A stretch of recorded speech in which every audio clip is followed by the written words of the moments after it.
দেৰগাঁৱত পাৰিবাৰিক কন্দলৰ ভয়ংকৰ পৰিণতি আৰু তাৰ পৰিণতিত পুত্ৰৰ হাতত প্ৰাণ গ'ল পিতৃৰ নিজৰ সন্তানে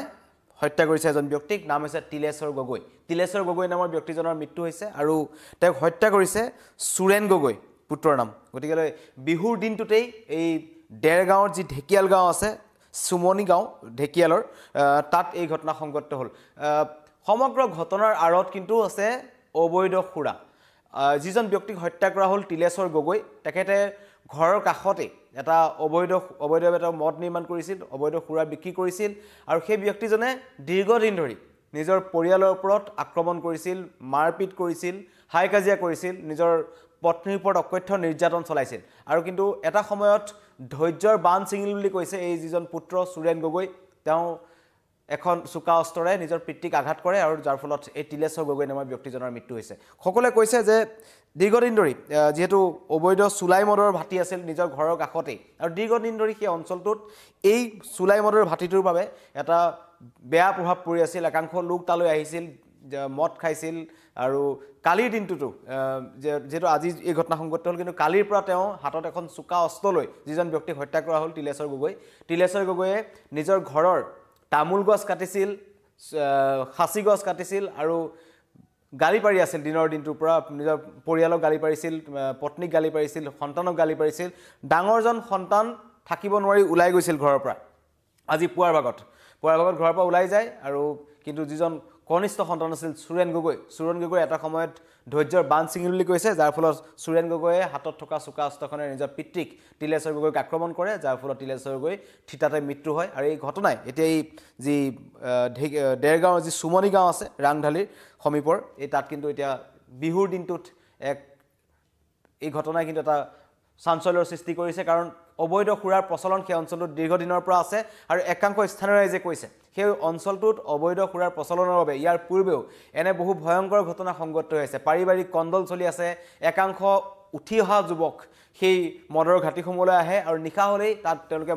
মদ খায় বা অন্য ধৰণৰ অসামাজিক কাৰ্যকলাপত লিপ্ত হয় আৰু কৈছে যে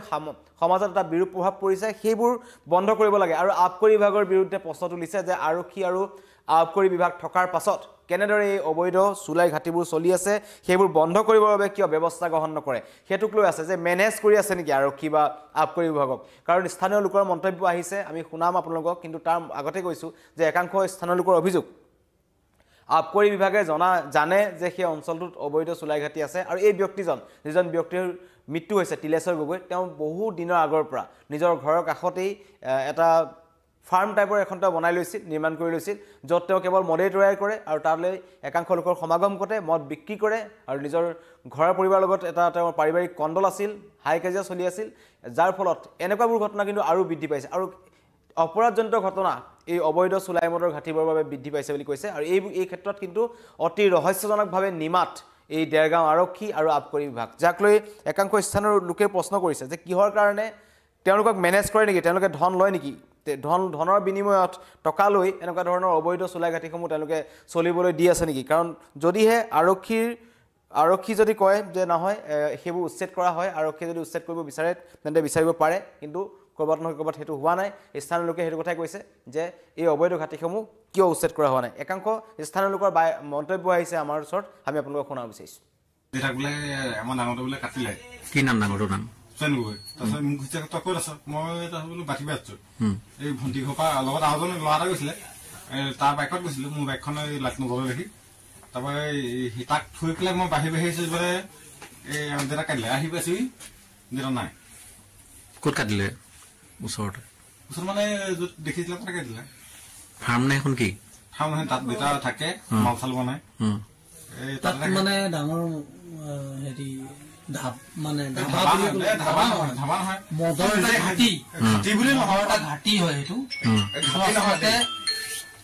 নিজেও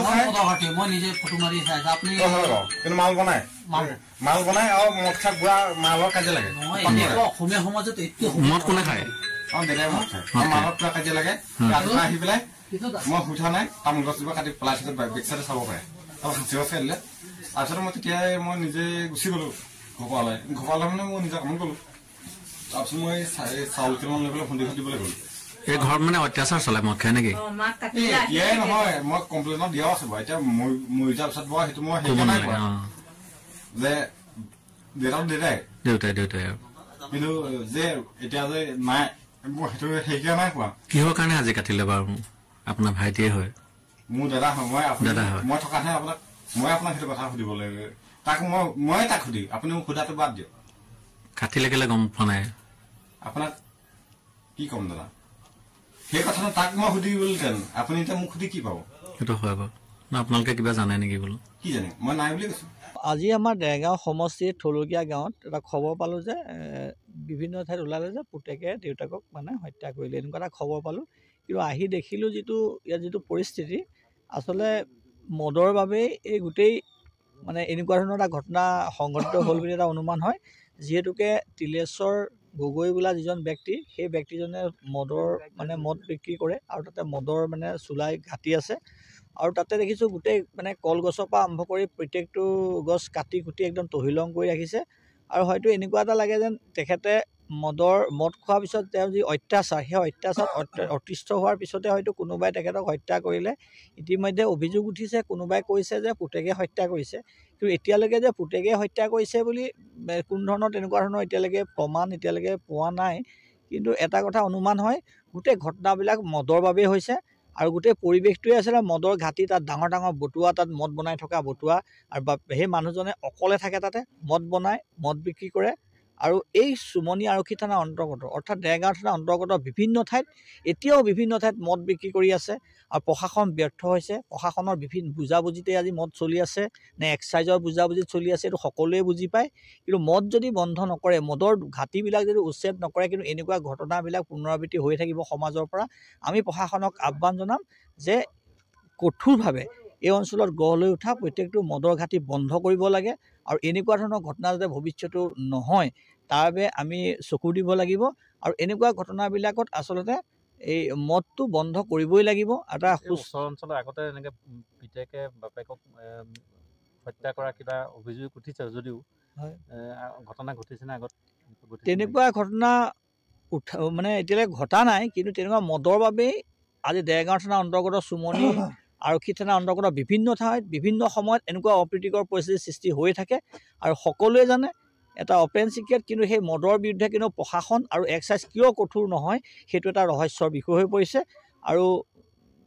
আজি আচলতে এই ঘটনাটোত আচলতে প্ৰশাসনৰ চকু মেল খাব লাগে আৰু মদৰ বিৰুদ্ধে কাইলৈৰ পৰাই আচলতে কঠোৰ পদক্ষেপ গ্ৰহণ কৰিব বুলি আমি আশা কৰিলোঁ উৰুকাৰ নিশা এই ঘটনাই আচলতে গোটেই অঞ্চলটোত এটা চেপা এটা উত্তেজনাৰ সৃষ্টি হৈছে আজি উৰুকাৰ নিশা সকলোৱে ভাবে যে আমি সকলোৱে নিজৰ পৰিয়ালৰ লগত এসাঁজ ভাত খাম